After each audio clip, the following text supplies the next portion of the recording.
Mesdames et messieurs, bonsoir. C'est parti pour le journal dont voici les titres. Des combattants du mouvement des forces démocratiques de Casamance ont attaqué des agents des eaux et forêts cet après-midi à Koudjoubé, village situé dans la commune de Katana 1.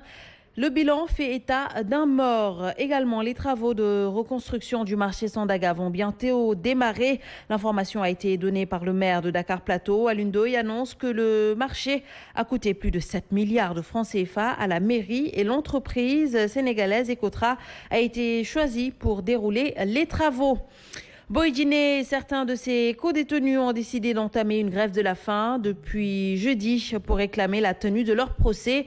La sœur de Boy Djiné s'inquiète de l'état de santé de son jeune frère. Voilà pour les titres. Le développement, c'est tout de suite. Des agents des eaux et forêts de Bignona, accompagnés de jeunes civils, ont été attaqués par des combattants du mouvement des forces démocratiques de Casamance. Les faits se sont déroulés cet après-midi à Koudjoubé, village situé dans la commune de Kataba 1. Le bilan fait état d'un mort. Il s'agit de Atoumana Bodjan, un civil accompagnant des agents des eaux et forêts de Ziguinchor. La correspondance de Abdourahmane Diallo. Produit ce jeudi vers midi à Koudjoubé, un village de la commune de Katabahan situé dans la zone transfrontalière entre le Sénégal et la Gambie. En effet, des agents des eaux et forêts de Bignona accompagnés de jeunes civils avec qui ils collaborent depuis longtemps ont été attaqués par un groupe d'individus armés appartenant au mouvement des forces démocratiques de Casamance. Selon des sources bien informées, les hommes armés auraient ouvert le feu à bout portant sur les agents des eaux et forêts, blessant ainsi un des accompagnants. Ce dernier, répondant au nom d'Ansoumana Bodjan et originaire de la commune de Bignona, a succombé à ses blessures quelques minutes plus tard.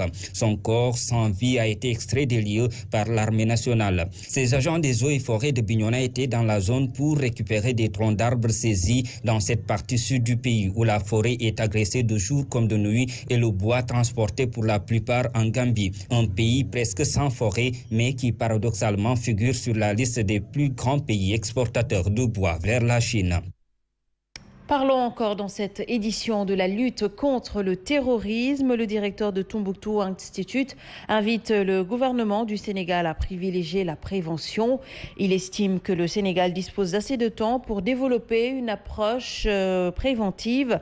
Il s'exprimait ce matin en marge d'une cérémonie de présentation d'une étude menée à Kédougou par Tombouctou Institute, une étude qui portait sur les défis transnationaux et sécuritaires aux frontières Guinée, Mali et Sénégal. Dr Bakary Samb préconise un dialogue permanent avec les populations. Younoussa Baldé pour plus de détails. Région frontalière avec le Mali en proie à de réelles difficultés de sécurité, l'enquête révèle que les populations de Kédougou ont des inquiétudes par rapport à la proximité avec le Mali. L'idée, c'est surtout de travailler dans la prévention. Le Sénégal a encore assez de temps pour développer une approche préventive avant qu'on ne soit contraint à être dans l'intervention et l'interdiction. Certes, le Sénégal est un havre de paix dans un îlot de turbulence, mais Dr Bakary Samb prévient qu'il n'y a pas une résilience durable s'il n'y a pas un suivi et un accompagnement. Il faut véritablement des mesures d'urgence, en plus des initiatives traditionnelles qu'on connaît, comme le PUMA, le PUDC. Il faudra redoubler d'efforts et de vigilance dans cette zone-là. Pour lui, les défis sécuritaires à relever par le Sénégal sont énormes. Il y a un appel pressant aux autorités de renforcer la sécurité, mais aussi surtout de créer un climat de confiance entre les forces de sécurité et de défense et les populations locales. À Kédougou, l'étude révèle également que les trafics d'origine étrangère, les vols à main armées et leur péage constituent les sources d'insécurité. Le directeur de Tombouctou Institute a profité de cette occasion pour se prononcer sur la situation au Mali.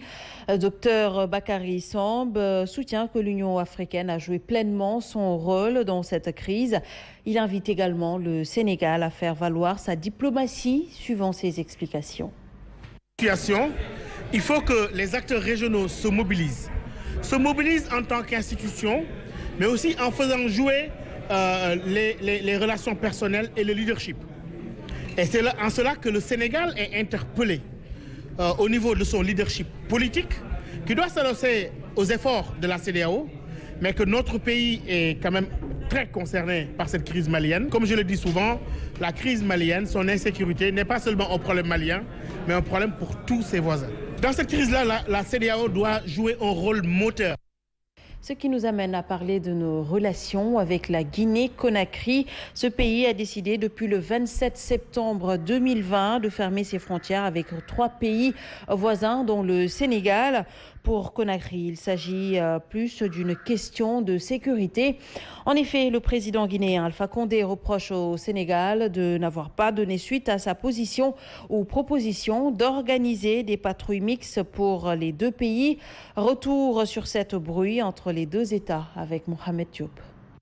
Voilà plus de 9 mois que les accès sont fermés entre le Sénégal et la Guinée-Conakry. Le 27 septembre dernier, 3 semaines avant la présidentielle du 18 octobre, le chef de l'État guinéen, Alpha Condé, avait ordonné la fermeture des frontières avec 3 des 6 voisins du pays, le Sénégal, la Guinée-Bissau et la Sierra Leone. On se rappelle déjà qu'à une délégation conjointe de la CEDEAO, de l'Union africaine et de l'ONU, reçue au palais présidentiel Sékou Touré le 1er octobre, Alpha Condé avait mis en avant des motifs d'ordre sécuritaire. Il reprochait au Sénégal de Macky Sall de ne pas donné suite à sa proposition d'organiser des patrouilles mixtes entre leurs 2 pays pour empêcher des infiltrations mal intentionnées. Pour les commerçants, cette fermeture engendre son lot de crispation alors que les Guinéens constituent la plus importante communauté d'expatriés au Sénégal. Les relations commerciales sont florissantes entre les 2 États. De l'autre côté, en territoire sénégalais, les longues files de véhicules attendent aussi le rétablissement du trafic. Si les transporteurs immobilisés proviennent du Sénégal, de la Gambie et de la Guinée, 98% d'entre eux sont de nationalité guinéenne et sont des citoyens bloqués à l'extérieur de leur pays, une violation des règles de libre circulation des personnes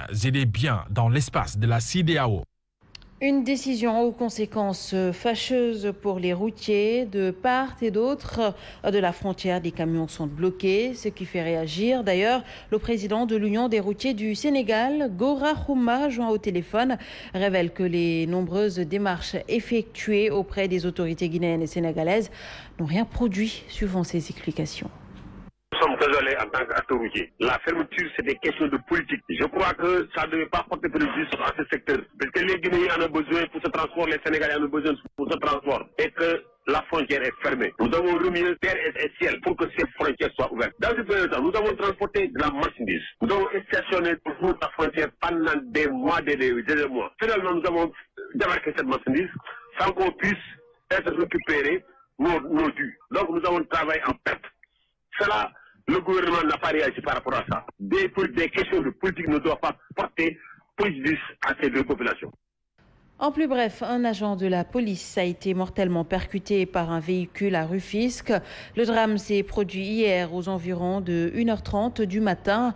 La victime qui a rendu l'âme sur le coup était un élément du détachement du groupement mobile d'intervention, le GMI, en faction de checkpoint au niveau du rond-point de Djoutiba à l'entrée de Rufisque. Le conducteur et les occupants du véhicule non immatriculé ont pris la fuite après avoir été poursuivis par les conducteurs de moto Jakarta. Ils ont abandonné leur véhicule en crevation à Diamniadio. Une enquête est ouverte. Et puis le programme de coopération pour la sécurité intérieure entre le Sénégal et l'Union européenne tire à sa fin. C'est un programme qui concernait le renforcement des capacités en matière de lutte contre le crime organisé et le terrorisme, le contrôle et la surveillance des frontières et l'appui à la bonne gouvernance du secteur de la sécurité intérieure. Beaucoup d'actions ont été faites pour renforcer la sécurité dans notre pays par l'UE qui a financé ce programme à hauteur de 10 millions d'euros. La cérémonie de clôture a été tenue en présence du ministre de l'Intérieur et de l'ambassadrice de l'UE au Sénégal. Voici les propos d'Irène Migasson, ambassadrice de l'UE au Sénégal, au micro de Abdoulaziz Sow Dabar. Les menaces à la sécurité sont multiformes et les réponses doivent englober toute une palette de solutions. Et c'est ce que l'Union européenne a essayé de faire pour apporter une réponse très flexible et encore une fois polyvalente à tous ces différents défis. Nous avons mis un accent très fort, encore une fois, sur la formation. Il ne faut jamais oublier que les menaces sont multiformes et qu'elles concernent un pays, mais qu'elles concernent au-delà une région, un continent. Et c'est pour ça aussi que l'Europe est intéressée à la sécurité au Sénégal. Vous le disiez en titre, Baye Modou Fall alias Boy Djiné et 20 autres détenus ont entamé une grève de la faim depuis une semaine. Quant à Boy Djiné, il exige sa libération car ayant déjà purgé sa peine, joint au téléphone sa sœur alerte sur l'état de santé de son frère qui se dégrade de jour en jour. Fatima Diop pour plus de détails. Cause de ses évasions de prison et ses péripéties avec la justice. Baye Modou Fall, alias Boy Djiné, observe depuis quelques jours une grève de la faim. Boy Djiné exige sa libération pour, dit-il, avoir purgé toutes les peines qui lui ont été infligées. Sa sœur, Mariam Fall, jointe au téléphone, avertit les autorités sur l'état de santé de son frère. Selon elle, Boy Djiné ne mange plus et refuse qu'on lui fasse une perfusion. Sa sœur d'ajouter que le détenu a dit clairement qu'il est prêt à y laisser sa vie. En prison depuis 2013, il a été jugé sur tous les dossiers dans lesquels il a été impliqué, ajoute sa sœur. Il a purgé toutes les peines. Pour rappel, au mois de novembre 2020, lors de son dernier procès, Boy Djiné avait été condamné à 2 ans de prison pour des faits de vol commis en temps de nuit. Une peine qu'il avait déjà purgée car en détention provisoire depuis 2015. Toutefois, son séjour carcéral a été prolongé car il y avait encore d'autres procédures judiciaires qui planent toujours sur sa tête.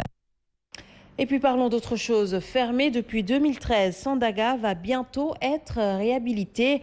Le maire de Dakar Plateau qui réaffirme l'appartenance des droits réels du marché à sa commune a fait face à la presse au sortir d'une réunion préparatoire du lancement des travaux. Selon Alioune Ndoye, le projet est attribué au groupement d'entreprises Ecotra pour plus de 7 milliards 200 millions de francs CFA.